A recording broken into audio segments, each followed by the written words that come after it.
जैसा कि हमने देखा है, लोग अनेक देवी देवताओं की पूजा करते हैं। कुछ गलत नहीं, कोई दिक्कत नहीं, कर सकते हैं। जैसे कुछ लोग हनुमान जी की पूजा करते हैं, कुछ लोग महादेव की पूजा करते हैं, कुछ लोग देवी दुर्गा की पूजा करते हैं, कुछ लोग काली माता की पूजा करते हैं, कुछ लोग संतोषी माता की पूजा करते हैं। बहुत तरीके से लोग अनेक देवी देवताओं की पूजा करते हैं, कुछ गलत नहीं है। लेकिन कुछ लोग ऐसे भी होते हैं जो भगवान कृष्ण की पूजा करते हैं। प्रश्न यहाँ ये उठता है, जब भगवान एक है तो हम अलग अलग देवी देवताओं की पूजा क्यों करते हैं? देखिए, इसमें यह होता है कि अगर हम जब किसी देवी देवता की पूजा करते हैं तो हमारी कुछ इच्छा होती है। सबसे पहले लिटरली इच्छा ही होती है। हम उनकी पूजा नहीं करते, एक्चुअली हम ना व्यापार करते हैं। जैसे कि हम भगवान को ऑफ़र देते हैं, हे भगवान, अगर आप मेरे अच्छी से जॉब लगा दो, मेरी बेटी की जो है इस लड़के से शादी करा दो, मेरे को बड़ा सा एक महल मिल जाए।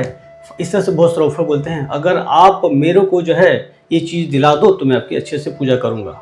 बस पर्पस में हमारा यही होता है, हमारी भौतिक इच्छा ही बेसिकली होती है, कुछ भी ना हो। बट ये इच्छा तो रहती है कहीं न कहीं, हम भगवान की पूजा करेंगे तो भगवान से जो हमें जो है सुख प्राप्त होगा, दुःख जो है हमारे पास से सब हट जाएँगे।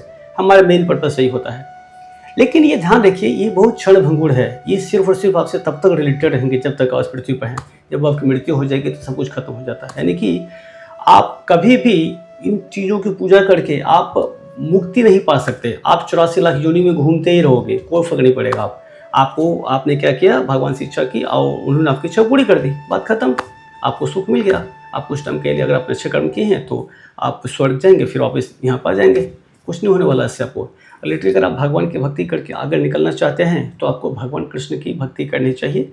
सिर्फ वही जो है इस मुक्ति को आपको प्रदान कर सकते हैं। यानी कि आपको इस जो जीवन मरण के चक्कर से अगर छुटकारा पाना है तो भगवान कृष्ण ही ये चीज़ कर सकते हैं, उनके अलावा और कोई नहीं कर सकता।